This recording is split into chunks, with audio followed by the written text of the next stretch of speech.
Bonjour tout le monde, once again from Paris, France. Today I've just taken the metro once again to the Bastille area, and I'm gonna go see the Maison de Victor Hugo. So Victor Hugo is a renowned French writer, writer of Les Miserables and The Hunchback of Notre Dame, among many others. So it's pretty cool. It's this place that he used to live for several years. A lot of his stuff has been replaced there, so it should be cool to see, and it's free to enter, so why not?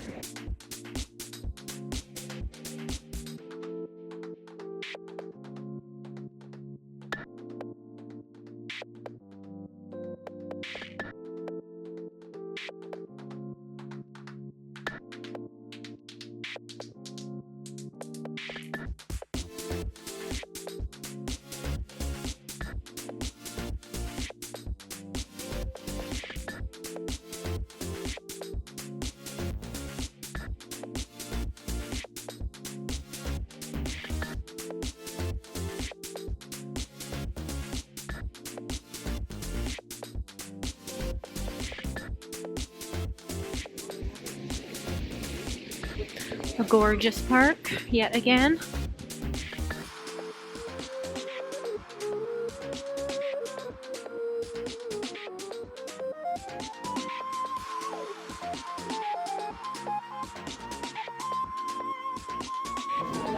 I think I found it.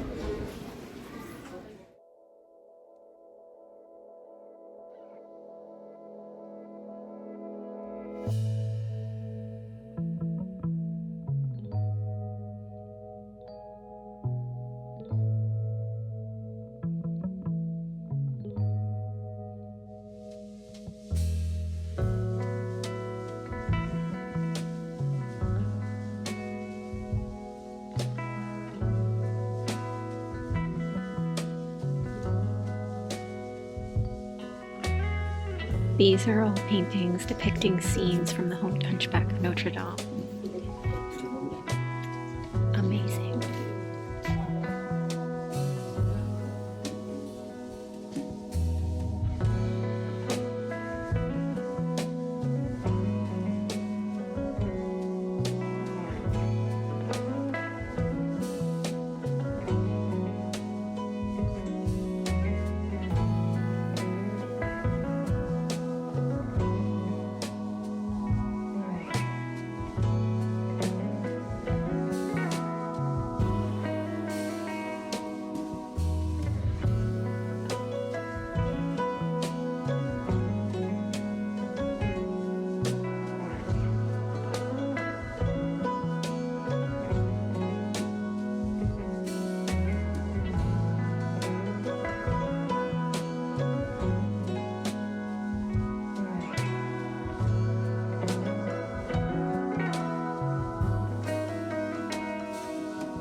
Was a very cool museum. It's amazing that it's free as well. I don't actually know why it is free, but yeah, great way to spend an hour to take a look around, just to see the way people lived back in the 1800s, as well as it being Victor Hugo. He wrote some of my favorite books. The Hunchback of Notre Dame is one of my favorite books of all time, so it's kind of cool from a celebrity perspective to go check out his old house.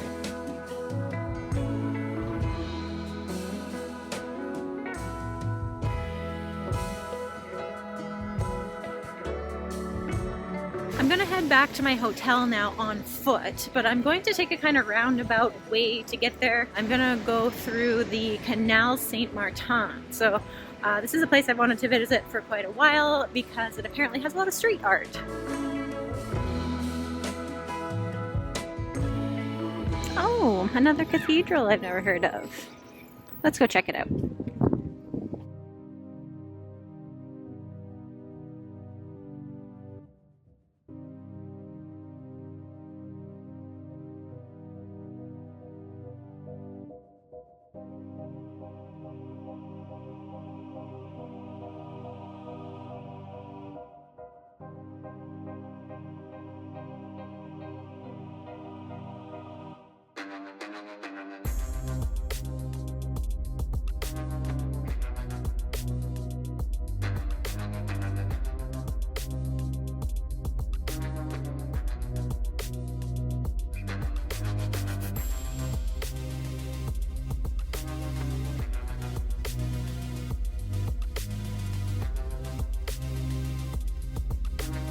That was the Church of St. Ambrose, and definitely the quietest church I've ever been to in Paris.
It's the next day now. I was walking along the Canal Saint-Martin yesterday looking for street art, as I had said, and I wasn't really finding any street art, so I think I may have got my lines crossed about the areas that had the street art. There was a little bit. In fact, there was one of the really famous murals, the one with the girl with the fancy hair. Looks like balloons, kind of. That's one of the famous murals of Paris, so I was really glad to be able to stumble across that, so that was cool.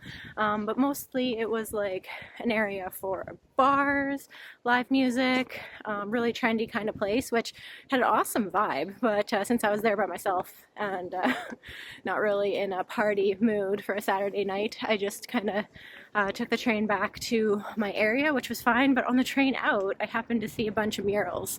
So yeah, I missed a ton, but that's okay. It just means I'll have to go back.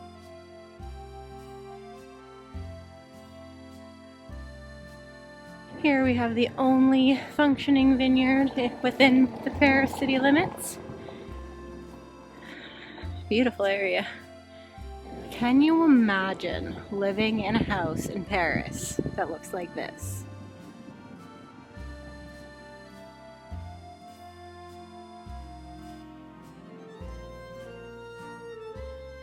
Oh my goodness, I have never seen this before. I have wandered around Montmartre for hours and hours and hours and have never come across this actual moulin.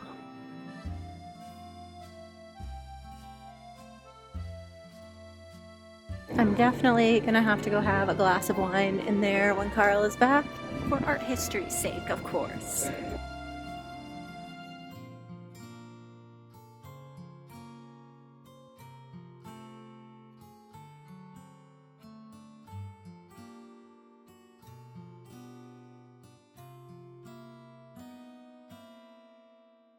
Look at this gorgeous little park I found. This is the danger of me being allowed to wander around free range however I want to without Carl to hold me back, because I will just like see something and go check it out. See something else, check it out. Before I know it, I'm completely lost, or I just run out of time for whatever I have in mind for what I'm actually supposed to be doing that day. So today I'm actually going to go along with the trend of seeing the Victor Hugo Museum and check out two more lesser known museums in Paris.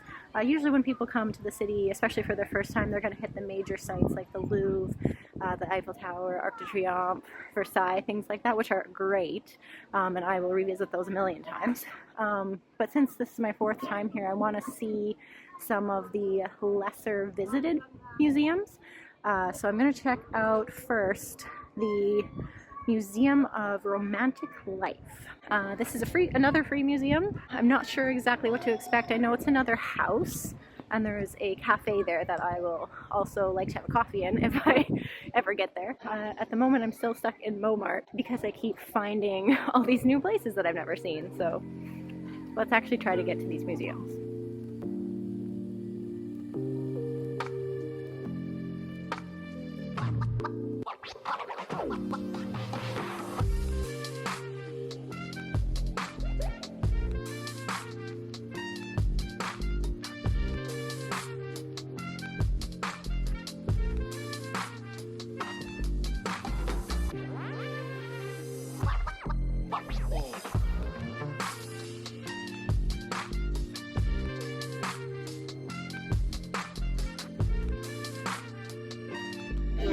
Here it is, Musée de la Vie Romantique.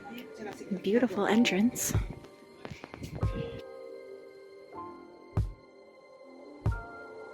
I got a ticket and I thought I was gonna have to pay something, and then he just gave it to me.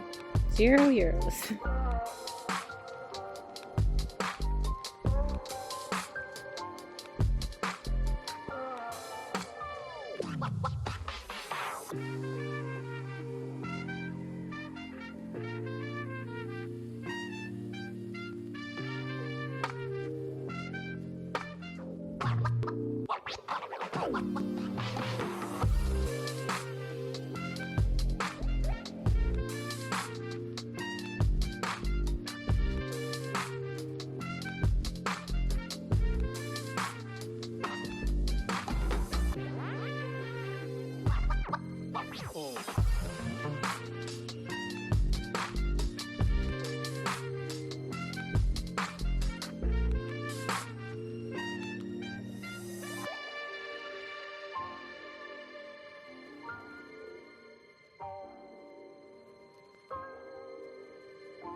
That was neat.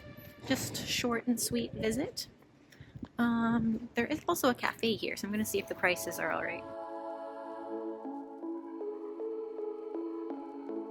Very cute, but the prices are in fact not alright.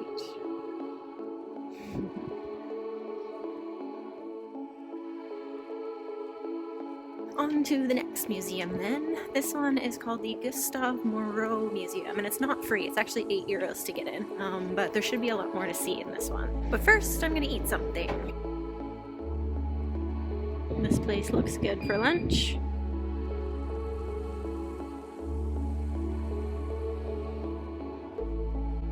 So usually I just find what I think looks like a traditional French terrace cafe type of thing, and then I just order the plat du jour. So whatever their dish of the day is, that's what I'm getting. It's usually pretty affordable, and it's almost always like a traditional French food. Everyone I've tried has been different, so yeah, that's what I do for lunch. Here it is. It's good timing too, because it's starting to rain.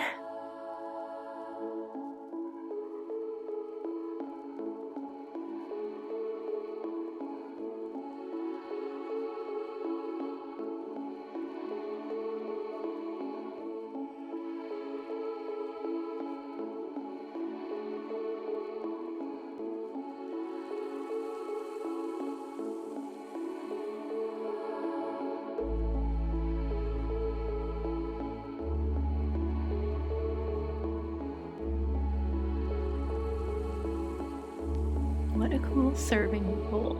Just has like a snake in the inside of it.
Wow, that Gustave Moreau Museum was so cool. Just like the other two, this was set in like an old house, but this one was also an artist studio, so an actual artist studio from the 1800s. I've never seen anything like that before, so that was very exciting. In addition to seeing what's actually like on display in the museum, a big thing that I really enjoy when going to museums is actually just looking at the architecture. So all over the world, whenever I go to museums, I would say about 50% of what I'm there for is the architecture, and I just want to see the type of places that people live in, the kind of churches people build, temples that people build, public spaces. It's just very interesting to see what people can do with their creativity in terms of architecture. The Gustave Moreau Museum was also really cool because you don't often see old paintings like that that aren't finished. You usually just see the finished product that's in the museums now or wherever it's being displayed. But yeah, I really enjoyed seeing ones that were works in progress or never got finished, were abandoned, or for whatever reason are unfinished to this day. Unique handful of museums, definitely worth the trip, especially if you're on your second or third or fourth trip to Paris for sure.